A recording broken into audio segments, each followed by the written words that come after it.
So mga kasinyo, ganito pala yung sibuyas na sobra sa tubig. Oh. Ayan oh.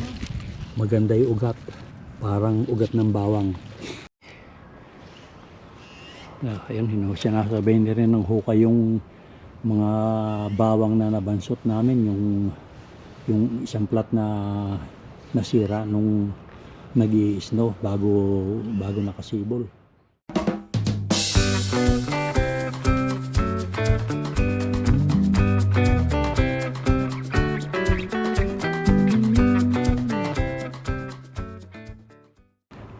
Hello po mga kasenyor. Magandang araw po sa inyong lahat. Kumusta na po kayo? Ngayon pong tanghali, medyo tanghali na ay magbubunot po ako ng sibuyas. Kukunin ko na po sila para bago umulan uli dahil may forecast na naman ng ulan. So bubunutin ko na po lahat ng nakabuwal na sibuyas, yung mga itinanim kong sibuyas. Pero itong huli na may mga nakatayo pa, iiwanan ko muna. At malaki po ang posibilidad na mabulok sila pagka tinuloy-tuloy pa itong pag-ulan nito. So samahan na lang po ninyo uli ako sa aking pag-aani ng sibuyas. Hindi ko alam kung gaano karami itong aanihin kong ito. At papakita ko po sa inyo kung ano ang klase ng sibuyas na aanihin ko ngayon. So ayan mga kasenyor, yung sibuyas na aanihin ko. Halos ilan na lang yung nakatayo. Ito mga kasenyor, yan ang mga puro puti. Yan. Kalahati po yan ng plat na puti ang naitanim ko. Hanggang dito. Mahigit kalahati bale. Tapos ito naman po yung mga pula na ewan ko kung gaano karami aanihin ko rito. Hindi naman po kagandahan ng naging laman. Ngayon po kung titignan ninyo, ayan oh. So sige po at samahan na lang ninyo ako.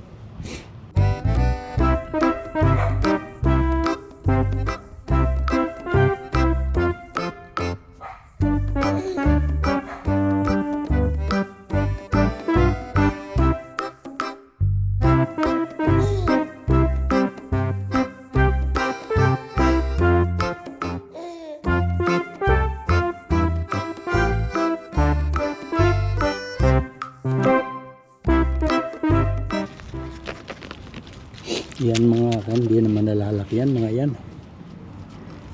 Ganyan na lang yan. Oh. Mukha niyan, oh. Wala na yung malalambot na yan. Oh. So hindi na nag-uusbong. Hindi na nalalakyan. Ito. Oh. Ayun. Ito ay biglang masira. Ito, sira na rin to.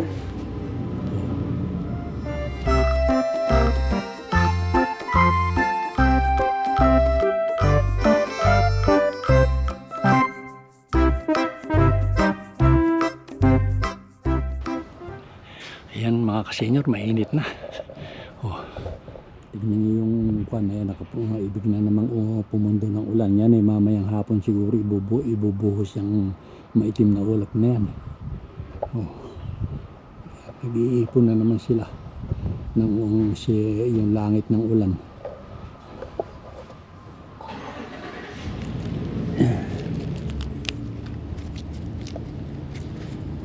Yan o, napuputol oh. Kasi nga dapat kanyan makunat dahil nga basa, hindi malutong. Siguro kumuha ako ng kwan dito ng pandulos kahit na yung aking kwan doon. Oh, ito mga kasenyor ang kinuha ko. Ito ang aking ipang bubungkal. Oh. Mas mabilis siguro to.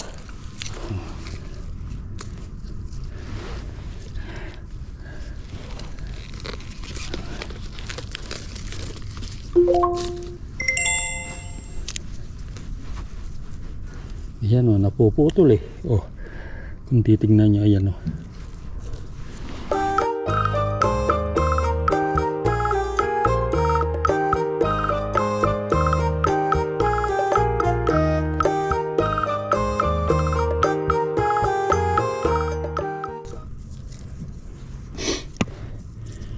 Ayan, mukhang kamukha nito, ibig mabulok oh. Ayan. Oh.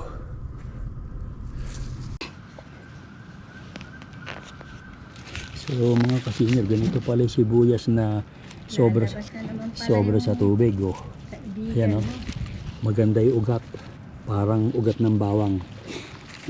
Kaya nga lang eh talagang ala na oh. Wala yan oh. Pagka ito pinagtagal pa namin, masisira na lang ito, mabubulok na lang itong bulb. Kaya yan, kukunin na nga. Ayan, Ngayon lang kami nag-ani ng ganito mga kasenyor na sobra sa tubig. First time, yan matagal-tagal na rin ako nagtatanim ng sibuyas. Pero, yan nga oh. Kita nyo.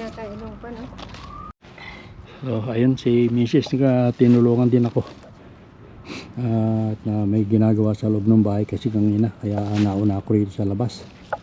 Ayan yung kalahati na siguro. Alapang kalahati yung nakukuha ko. Ipapasok niya mga kasinyo. Sisilong niya at baka nga umulan. At saka masyadong sariwang-sariwa pa yung mga ugat. Pero ala na. Kuha na yan, mga sarado na ba yung yung dapat na kuha na ng mga supling, yung usbong. Yan.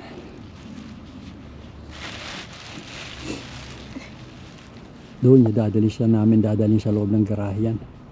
At doon namin patutuyuin. Yan, meron na kang sigurong kalahati itong nabubunot ko mga kasinyo.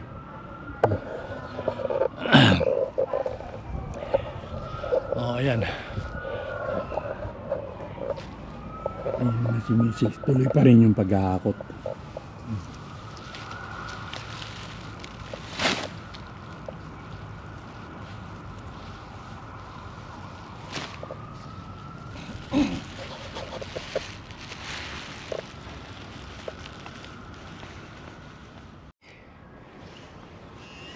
Ayun, sinasabihin rin ng hukay yung mga bawang na nabansot namin, yung isang plat na nasira nung nag-i-snow bago nakasibol. So ayan, nakukuha ni Mrs. Oh.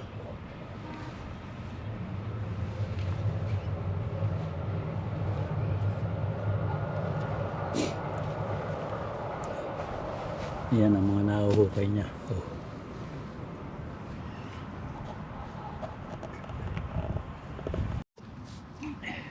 Lalim, iri lang pala. Ayan, makakatapos na ako mga kasenyor. Dalawa na lang itong puti na bubunutin ko. Oh. Ayun. At saka yung iba nahakot na.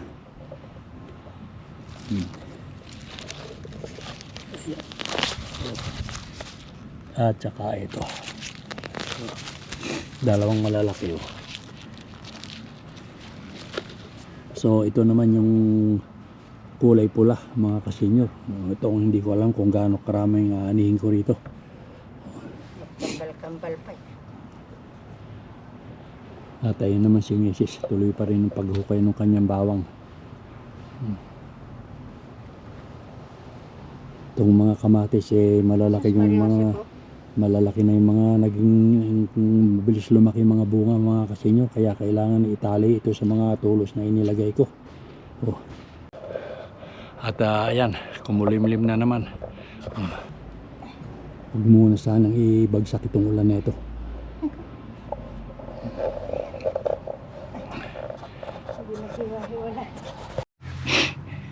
Bali, sinasabayan ko na rin ang pagdadamo mga kasenyor.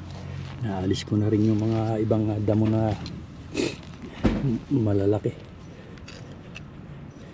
Ito pala ang problema ng sagana sa ulan. Bilis din lumaki mga damo.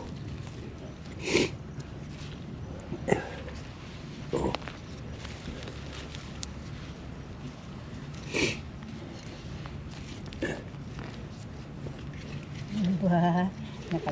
Ito.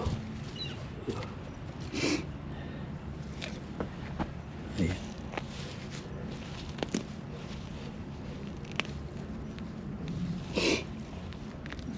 Binhi ko ng binhi. Susunod. Dito na. Yung ani na natin kung saan nakatutarang ano.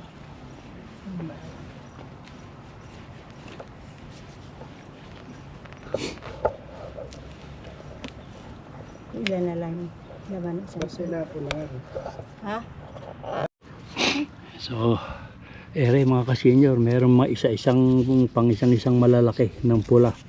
Pero hindi kasing dami ng ugat ng puti. Ayan lang oh. Oh, yan eh, maganda na yan. Oh. Karaniwan sa kanila sira ang ugat. Oh, ito malaki-laki ito. Oh. Tingnan nyo. Oh. Ba't meron kang martilyo din eh? Nilagay ko lang yan dyan.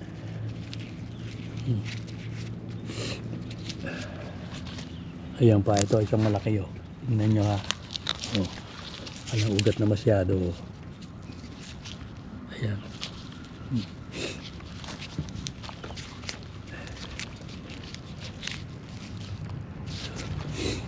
Pero maganda naman ang laman. Oh. Pero yung ugat hindi na makuan.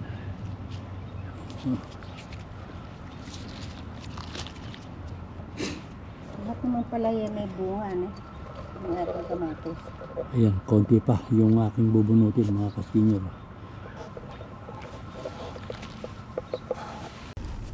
So ayan oh, tignan nyo.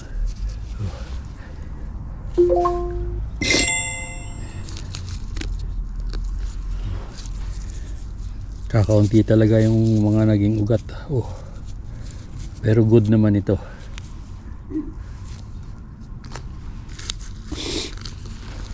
Ito kalaki oh. Inaalisan ko na ng putik mga ka-senior para konti na lang yung pag pinatuyo, konti na lang matatanggal.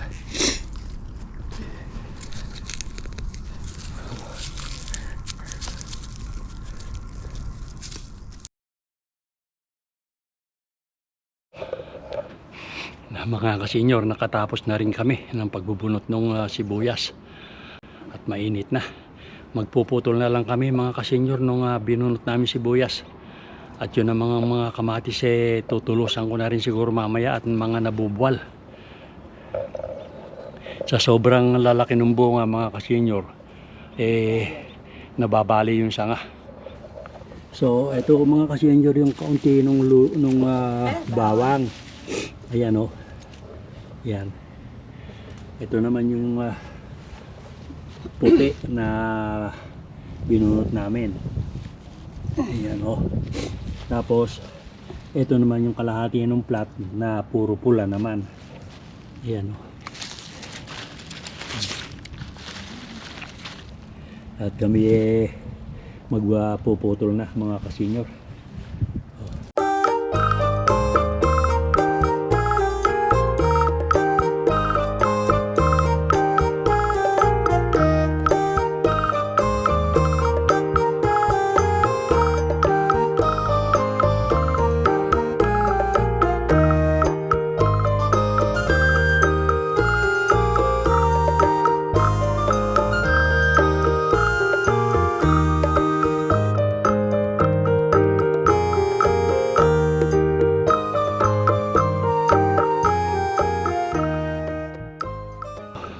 Mga ka-senior, nakatapos na rin kaming magputol ng dahon ng sibuyas at saka bawang.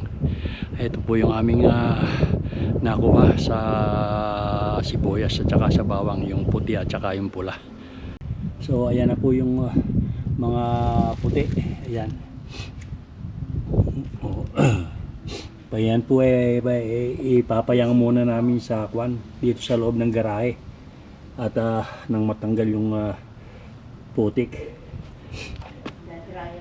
Ito naman po yung sibuyas na pula. Ayan. Mas marami po yung sibuyas na puti. Tapos ito po yung mga bawang na nakuha namin doon sa plat na kakaunti ang naging tubo. Ayan. Meron naman pa nakuha ang ilan. Pero yung iba po kasi nakuha ko na noon. Kaya ito na lang ang natira. Tapos ito naman po yung mga reject na una namang gagamitin ni Mrs. para ito dahil mas madaling masira ito kaysa dun sa mga buo na ipapayang namin. Sige po at kami papasok na pamiyamya at iaayos lang namin ito. At maraming salamat po sa pagsama ninyo sa aming mag-asawa sa pag-ani nitong aming sibuyas na tira-tirahan ng ano ba yung insekto na yon, yung mga uod. O sige po, babay na.